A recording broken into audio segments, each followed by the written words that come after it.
Hello दोस्तों, ITI classes bye Mahendra sir YouTube channel में आपका स्वागत है। तो हम दूसरा चैप्टर कर रहे थे, उसमें हमारे टूल्स चल रहे थे। तो आज का जो हमारा टूल्स रहेगा उसका नाम है वायर गेज।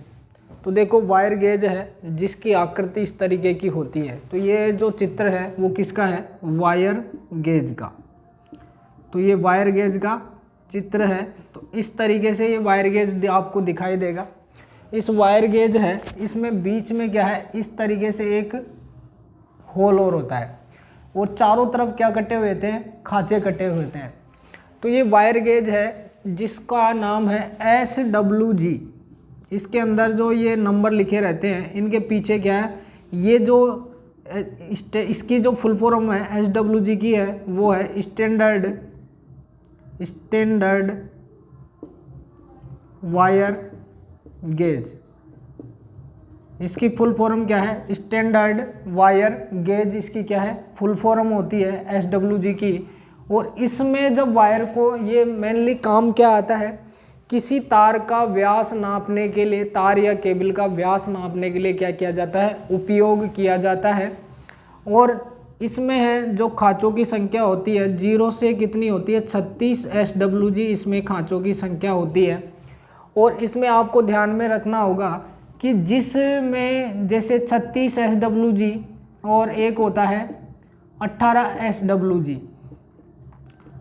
तो आपको ये ध्यान में रखना है कि 36 SWG वायर है, जो 18 SWG वायर होता है उससे क्या रहेगा? कम मोटा रहेगा। तो देखो, मैं आपको एक बार समझा देता हूँ। थ्योरी क्या है कि इस जो वायर गेज है जो क्या काम आता है, किसी तार का मोटाई मापने या केबल की मोटाई मापने के काम में आता है। तो पहले हम थ्योरी को डिस्कस करते हैं, फिर आपको विथ प्रैक्टिकल यहाँ आपको सामने दिखाकर मैं नाप कर बताऊंगा कि किस तरीके से वायर गेज को नापा। इस जो वायर गेज है इसके द्वारा हम कैसे मापते हैं। तो हम इसमें लिखते हैं कि इसकी थ्योरी को समझने के बाद में ही आपको मैं एज ए प्रैक्टिकल भी इसी क्लास में आपको करवाऊंगा, किस तरीके से आपको वायर गेज के द्वारा अपन किसी तार का या केबल का मोटाई माप सकते हैं। तो वायर गेज के द्वारा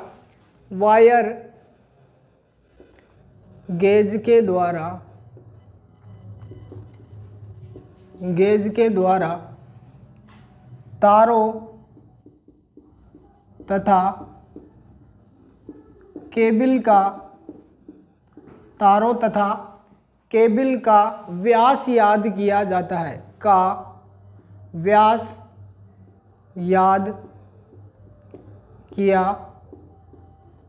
जाता है, तो देखो, वायर गेज है जिसका उपयोग किसके लिए करते हैं कि वायर गेज के द्वारा तारों तथा केबलों का व्यास याद करने के लिए किया जाता है।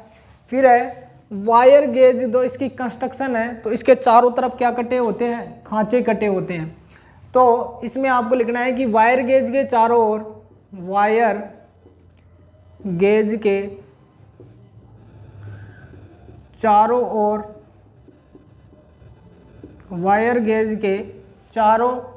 परिधि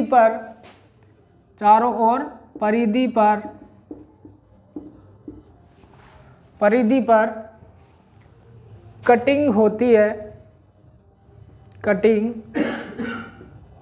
है, जिस पर क्या लिखे होते हैं?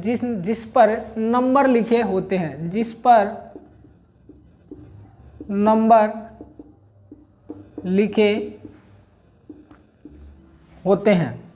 क्या लिखे होते हैं? नंबर लिखे होते हैं। तो देखो, इस लाइन को मैं आपको समझाऊं कि वायर गेज के चारों ओर परिधि, ये चारों तरफ की जो गोलाई है उसको क्या बोला जाता है? परिधि।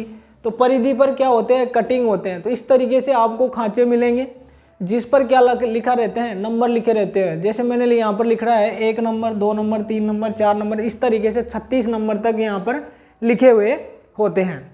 फिर है कि इस वायर गेज है जिससे अपन क्या कैसे याद करते हैं? किसी वायर का व्यास है या जो मोटाई है, जिसको किस तरीके से अपन मतलब कैलकुलेट करते हैं। तो इसमें क्या करते हैं कि इन वायर गेज के खांचों में वायर को डाला जाता है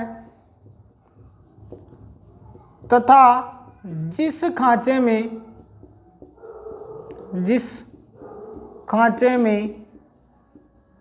वायर आसानी से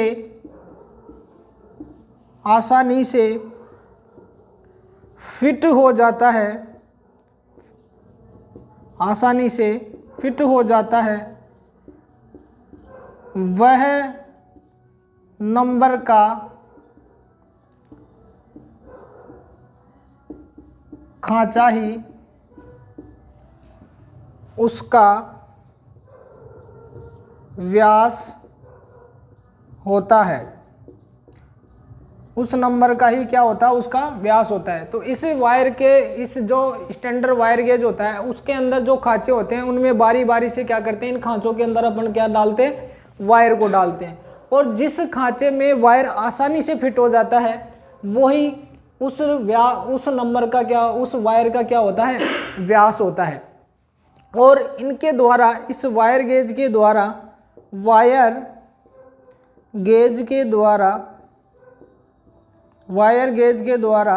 हम धातु चादरों की मोटाई भी नाप सकते हैं। तो देखो एक बार मैं आपको वापस रिपीट कर देता हूँ और फिर आपको नाप कर यहाँ बताऊँगा प्रैक्टिकली तरीके से कि वायर गेज है जिसकी आकृति इस तरीके की रहती है, और SWG ये वायर गेज है जो किस में नापता है, SWG की फुल फॉर्म होती है स्टैंडर्ड वायर गेज। इसमें ये जो खांचों की संख्या होती है वो होती है 0 से 36 SWG। अब देखो ये क्या है कि वायर गेज के द्वारा तारों तथा केबलों को क्या मापा जाता है, व्यास मापा जाता है। और वायर गेज के चारों ओर इसकी जो कंस्ट्रक्शन है वो किस तरीके की होगी कि वायर गेज के चारों ओर परिधि पर कटिंग होती है जिस पर क्या लिखे होते हैं, नंबर लिखे होते हैं। और वायर गेज के खांचों में वायर को डाला जाता है तथा जिस खांचे में वायर आसानी से फिट हो जाता है वही नंबर का खांचा ही उसका क्या होता है, व्यास होता है। और वायर गेज के द्वारा हम धातु चादरों की मोटाई भी नाप सकते हैं। अब हम आते हैं प्रैक्टिकली रूप से कि वायर गेज क्या होता है और किस तरीके से होता है। तो मैं आपको यहाँ पर वायर गेज के बारे में बता देता हूँ कि देखो यहाँ पर आपको वायर गेज दिख रहा होगा, तो यहाँ पर आपको वायर गेज दिख रहा है। तो इस तरीके से ये वायर गेज होता है। तो इस तरीके से इसमें क्या कटे होते हैं, खांचे कटे होते हैं। इस तरीके से क्या कटे होते हैं, इसके ऊपर खांचे कटे होते हैं। तो ये इस तरीके का क्या होता है, वायर गेज होता है। अब इस वायर गेज है जिसमें देखो यहाँ से नंबर स्टार्ट होते हैं, ये 36 SWG का है। और इस तरीके से नंबर चलते हुए जैसे यहाँ से 1 से यहाँ से स्टार्ट करते हैं, तो 1 का मतलब यहाँ ही क्या है, 36 नंबर है। तो यहीं से स्टार्ट करते हुए चलेंगे अपन, तो 1 2 3 4 5 6 7 8 इस तरीके से यहाँ 36 SWG तक इसमें खांचे बने हुए होते हैं। और इसकी जो फुल फॉर्म है देखो, SWG वायर गेज मतलब स्टैंडर्ड वायर गेज, इसकी फुल फॉर्म SWG की होती है जो क्या है, स्टैंडर्ड वायर गेज होती है। तो इस तरीके का देखो ये जो वायर गेज होता है इस तरीके की क्या होती है, इसकी आकृति होती है जो आपको दिखाई दे रही होगी। अब इसके द्वारा हम किसी तार की क्या मापते हैं, मोटाई या व्यास नापते हैं। तो अब किस तरीके से मापेंगे मैं आपको बताता हूँ कि जैसे मैंने ये वायर लिया आपके सामने और ये वायर लिया, अब इस खांचों के अंदर क्या करते हैं, वायर को डाला जाता है। जैसे ये मैंने इंसुलेशन छिल रखा है इसका, और जिस खांचे में ये वायर आसानी से फिट हो जाएगा, तो देखो इसमें इजीली ये फिट हुआ, लेकिन ये यहाँ पर टच, अब इसके अलावा यहाँ देखते हैं अपन, तो यहाँ भी आसानी से फिट हो रहा है। अब यहाँ देखो ये है, यहाँ भी आसानी से हो रहा है और इसमें भी आसानी से हो रहा है, और यहाँ भी। अब अगले खांचे में डाल के देखते हैं, तो इसमें ये वायर है जो फिट नहीं हो रहा है, देखो ये अंदर नहीं जा रहा, और इसमें आसानी से ये वायर अंदर फिट हो रहा है। तो ये कितने SWG का वायर हो गया, तो ये 18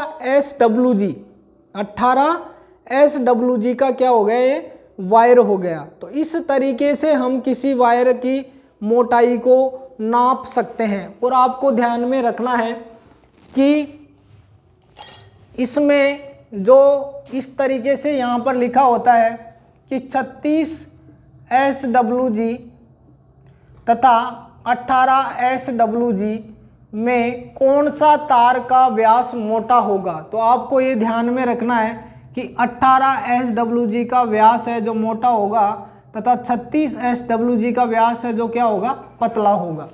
क्योंकि आपने एक सूत्र पढ़ा होगा कि R समानुपाती रो L/A होता है कि जिस चालक तार का व्यास अधिक होता है उसमें रेजिस्टेंस का मान क्या रहेगा, कम रहेगा। चालक तार A का मतलब क्या होता है, अनुप्रस्थ काट क्षेत्रफल, और इसको बोलते हैं A, और A का मान होता है पाई आर स्क्वायर।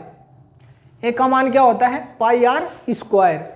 तो यहाँ पर जैसे ही चालक तार की, और इसको हिंदी में बोलते हैं क्रॉस सेक्शन अनुप्रस्थ काट क्षेत्रफल, और इंग्लिश में बोलते हैं क्रॉस सेक्शन एरिया। तो जैसे ही चालक तार की मोटाई अधिक होगी तो उसका रेजिस्टेंस का मान क्या रहेगा, कम रहेगा। अगर मोटाई कम रहेगी चालक तार की तो उसका रेजिस्टेंस का मान क्या रहेगा, अधिक रहेगा। तो आपको ध्यान में रखना है कि 18 SWG का वो वायर होगा वो 36 SWG वायर से क्या होगा, मोटा होगा, उसका व्यास क्या होगा, अधिक होगा।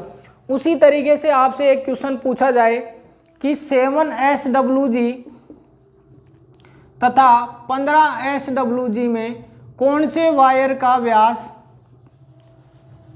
या 17 SWG में कौन से तार का व्यास अधिक होगा। तो आपका आंसर क्या होगा, 7 SWG का व्यास है जो क्या रहेगा, अधिक रहेगा, तथा 17 SWG का जो व्यास है वो क्या रहेगा, कम रहेगा।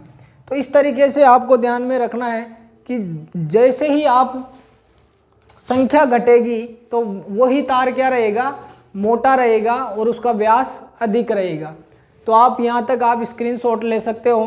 तो ये होता है वायर गेज से मापन लेना, और इसका आपके प्रैक्टिकल भी होता है जो मैंने इसी क्लास में आपको करवा दिया। तो आप स्क्रीनशॉट ले सकते हो।